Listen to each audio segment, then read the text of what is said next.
Thank you. It's great to see everybody. Thank you so much. It's wonderful to be here. It's my first time at this conference. I'm super impressed by how efficient you guys are. This is very unlike the privacy conferences I go to where we have like 30 minutes in between every session.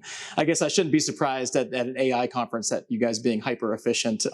But I am going to tell you, talk to you a little bit about where I come from on the AI side, coming from the privacy industry. Do we have any privacy professionals here? Show of hands. Oh, great. And how about those who work for financial institutions? Okay, great. So a few you will understand sort of where I'm coming from on this. And generative AI in particular has really taken the whole world by storm. Everybody here knows that. I guess what's really been quite interesting to me is just how much of an issue it's become in the privacy community specifically. Every year we have the biggest privacy conference similar to this in the privacy world is called the IAPP Global Privacy Summit in Washington, D.C. in April. And I've been going to that for 17 years. I've been in the privacy industry for 17 years. And I was blown away. I've never seen a situation at that conference where there's one issue that is dominating every single conversation, every single panel, hallway conversation, whatever it was all about AI. And it was just remarkable to think about, hey, 6 or 7 months ago, we didn't even know what this was. Obviously it was in development and no secret to many of you in this room. And now I feel like I'm a bit of a fish out of the water, similar to some of the folks who have jumped into the privacy profession. It's kind of ironic to me because at those conferences, when you've been when I started going to them, there were about 300 people there, 400 people, and now there's 5,000 plus people at these conferences. Everybody's jumping into privacy. Everybody wants to be part of privacy. That must be how a lot of you who in the AI space feel. You've been there, and now everybody else is diving in. And privacy is really uniquely so, where there's a couple of reasons for it. I mean, one is that not only it does provide sort of a unique privacy challenge and opportunity, and it's something where privacy professionals are sitting there looking at this issue and thinking, this is really something that it's very similar to the issues that we've grappled with over time, and we're also uniquely situated to help solve some of the problems because a lot of the solutions are also similar to what we've had to do on the privacy side, and there's a lot of synergy between those areas. And specifically at the summit and other privacy conversations, one of the top issues is governance. How are we going to get our arms around this? Who's going to be leading the charge? Ultimately, a lot of boards are asking this question. Regulators are asking the question. They want to know, okay, we see a lot of people involved. We see all the different pieces that are there. But who's the one person who's going to be held accountable? Who's the chief AI officer? You've got a chief privacy officer. You've got the chief information security officer. You've got a chief everything officer. Who's the chief AI officer? And that's just the question that we keep on asking ourselves. And you'll see at a number of companies across industries, not just financial services, you have a lot of folks raising their hands from the privacy side, because it's not only just the cool thing to do, everybody wants to have a piece of it, but they also feel like they're uniquely positioned to help. And the other thing that's really interesting is the legislation is following a very similar path as privacy. What we saw on the privacy side was you had this patchwork of laws all across the world. And then in 2018, the GDPR came around, the General Data Protection Regulation in the EU. And that really set the barometer. That was the biggest, most comprehensive, most impactful privacy law in the history of the world, really. And it inspired a lot of other countries to pass laws that were very similar to it, including the US, starting with California. And now we see 12 different states in the US have similar laws that are not identical to the GDPR, but very similar. So it started in Europe, came here. On the AI side, we're seeing a very similar pattern. We, of course, have the EU AI Act passed earlier this year. We see the US starting to latch on. And in fact, the folks who drafted the CCPA in California have actually gone back and forth to the EU, talking to the folks who drafted the EU AI Act, because they want to be first in the US too, on the AI side. And it's the same players, because it's really a lot of similar concepts, similar consumer rights, similar challenges, and it's not just the privacy lawyers and governance types, it's the people who are writing the laws that we're going to have to comply with that also have this synergy. On the financial services side specifically, what's interesting is, at that conference, one of my favorite parts is there's a meeting every year put on by the Future of Privacy professionals, the Future of Privacy Forum, rather, that they bring together chief privacy officers from all different industries. And they go around this big round table and they say, in 30 seconds or less, tell me what is the biggest issue you're dealing with? What is it? What are you grappling with? What keeps you up at night? What's your top priority? This year, 90% of them said AI.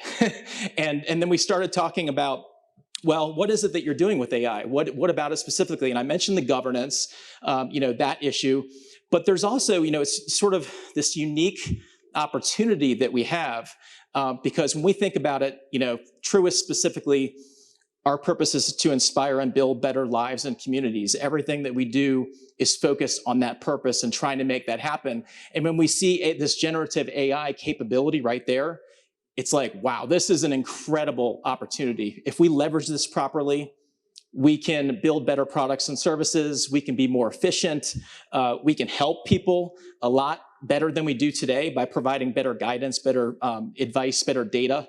And we want to do that, this is the conversation we had with all of our peers, and it's really sort of a common theme. But the other thing that was interesting in that meeting, that particular meeting, I happened to be the only financial institution representative, and one of the questions was, raise your hand if you've banned ChatGPT. And my hand went up, and I was the only hand in the entire room, and I was looking around like, oh my gosh, this is a wake-up call, because we in financial services are talking about leveraging this, and we want to do these things, but we're also extremely conservative. And we have to be, because the stakes are extremely high. We're highly regulated. We've got highly sensitive data. The implications are huge to us and our clients. So we've got to be careful. But it was also a wake-up call to me that, wow, we really need to step it up here. We need to get our act together as an industry and figure this out. And a couple weeks later, I was in a different meeting with my financial services counterparts, and I asked the same question. I said, hey, raise your hand if you've banned ChatGPT. Most of the hands in the room went up, and I felt a little bit better. I had some good company, but it really was that really was sort of a wake-up call for me personally, that we've got to kind of pick up the pace. We've got to get where we need to go. And one of the similarities that we struggle with in privacy, that we are also struggling with in AI, is the fact that we do need to leverage these new technologies, and we do need to make things happen so that we can produce better products, services, capabilities for our clients. But we also can't lose sight of our foundational responsibilities, our fundamental obligations to our clients. And what we see on the privacy side that becomes a little bit challenging is just the way technology is changing everything around us. It's changing the way that clients interact with everybody they do business with. So we have a certain type of client that says, hey, when I go shopping and I go to a retail establishment routinely, I want them to know me when I walk in. They should recognize who I am. I come here all the time. They should know what I liked, what I order. Maybe they should have my order ready for me. They should have recommendations and say, hey, we know that you like this type of thing and this type of thing. Have you thought about this? That's what they expect. And they expect the same from their bank. They want you to be thinking along the lines of, hey, I've got these products with you, these services. I want you to tell me how I should make my financial health better. Is there something I could be doing differently so I can save better, so that I can prepare myself and my family better for the future? And banks are well situated to do that. I mean, we're in the advice business, and that's what they expect. They want to see these tools deployed to their benefit. But on the flip side, you have a different type of client that is like, hey, you're my bank, I give you my money, and I want you to protect it and give me access to it whenever I need it, however I need it, whenever I need it, and that's it. Okay, that's your job. That is your only job. And I don't want to hear insights. If I spend too much money gambling at the casino, I don't want you to tell me. Okay? I want you to keep those insights to yourself and just keep my money safe.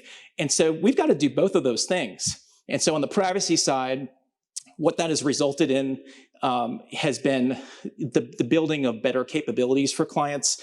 We have a new privacy center at Truist, for example, where we're building different options so that clients have the ability to do what they want. If they're the type of client that wants that service, they want that tech savviness, we want to give them the capabilities and the tools, but be very transparent with them about what we're doing and give them choices so that they can opt out, opt in, whatever it might be.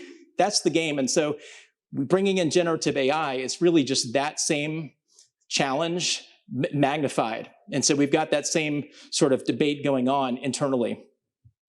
One thing that's really kind of interesting too is, everybody's struggling right now about, okay, how do we go about navigating through this extraordinarily complex world of AI? And we don't have an AI law yet. We can't just go, read what the law says and say we are going to comply with the law. And I apologize, it looks like we're shutting down, but I'll just speak to the slides. Ironically, a lot of the laws that we do have on the books across the world, their underpinnings are the Fair Information Practice Principles. We call them the FIPS. And what's ironic is that those FIPS were drafted more than 50 years ago. We recently had the 50th anniversary of the drafting of the FIPS. And if you look at these cutting edge AI frameworks and privacy frameworks, and a lot of them are kind of working together and very similar, what you're going to see is sort of the underpinnings of these laws built into those frameworks. A lot of the same concepts that led to these privacy laws are now the concepts that we're seeing in these AI frameworks. It's all about transparency and notice and choice and consent and looking for bias and looking for where you might be, having missteps, and sort of those concepts were built into the Fair Information Privacy Principles, and they've been baked into a lot of the laws that we do have to comply with. And now they are also being leveraged by companies and by lawyers as we struggle with these challenges. So it's kind of interesting. You often hear people really struggling. It's like, well, this technology is so innovative, it's so different, and we just don't have guidance. And ultimately, the companies that have really done well in terms of getting out in front of this, ironically, you'll see that they have baked some of these foundational principles into what they're doing.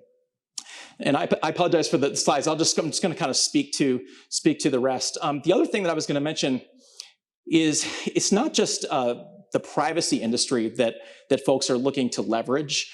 Ironically, as I talk about financial services, they're not exactly on the cutting edge of technology a lot of times. You guys know that who are not in financial services. You're probably looking at saying, okay, they need to get with it. I mentioned we need to step it up in terms of the AI capabilities.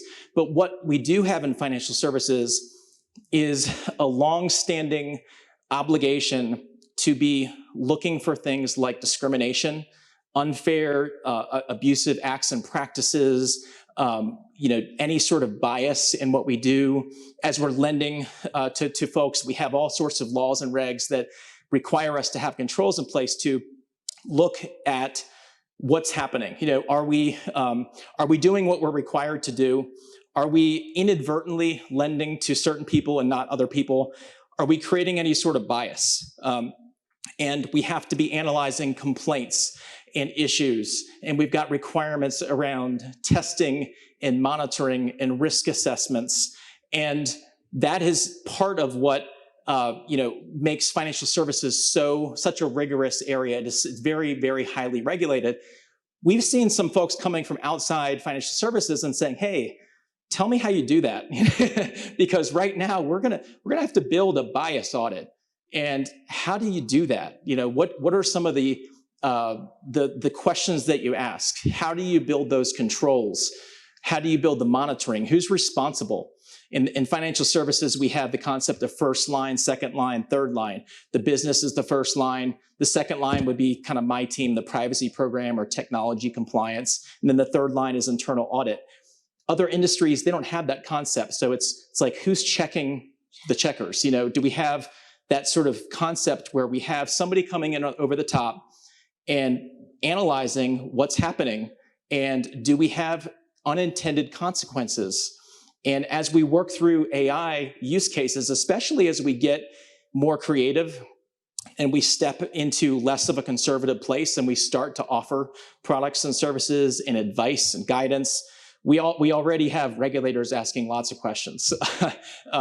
How are you sure that when you provide advice using these tools that you're not providing bad information? We all know about hallucination and all of the, it's not perfect. There's flaws in what you're doing. So how are you so sure, to the extent that you're gonna use this, that you're not gonna end up discriminating against people, that, and have other unintended consequences? So that is a big part of the analysis that you have to get out in front of. And it's also an opportunity for folks who are not in that industry to look at financial services and other highly regulated industries to kind of just take a look at how they've done that over time and apply that to what they're doing now.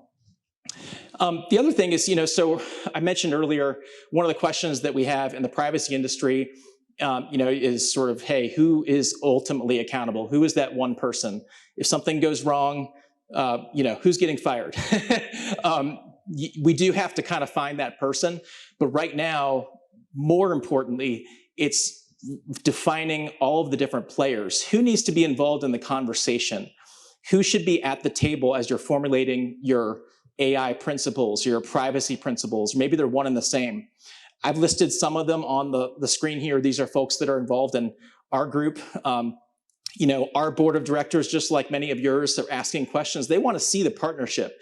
They want to see that everybody is working together, because you do have to piece it all together. There are, if you have a head of AI, they might know AI really, really well, and they might know those opportunities and the technologies, but they're not necessarily going to be the subject matter expert when it comes to ethics or fraud and line of business concerns. The other thing that we've talked a little bit about is, hey, it's offensive versus defensive. We've got we're often talking about all these offensive, proactive things we can do with AI, but what about defensively? Do you have your fraud teams thinking about how bad actors might be leveraging some of these tools to defraud your consumers? Identity theft implications of these new technologies that are so innovative and cutting edge and changing all the time. Are we thinking defensively as well?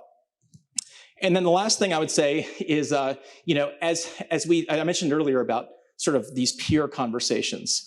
A lot of people, when they talk about, how do we frame a governance framework? How do we set something up?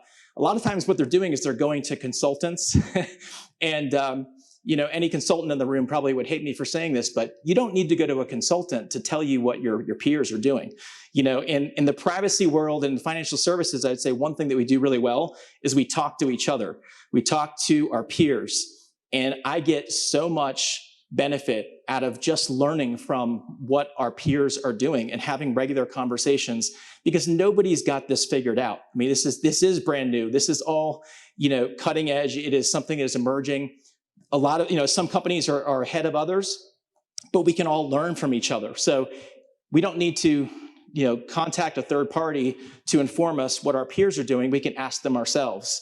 And that often is, that's been really, really key in the privacy space, particularly as we're grappling with new California law and all the other states. How do we deal with this? What are the real, pros and cons of handling it a different way? And what are the best practices? And how are you structured? And is it working or is it not working? That's so important in the AI space. And so I would encourage everybody to really, if you don't have that network, really work on that, because that will be critical in solving these problems. So I know we're just about out of time.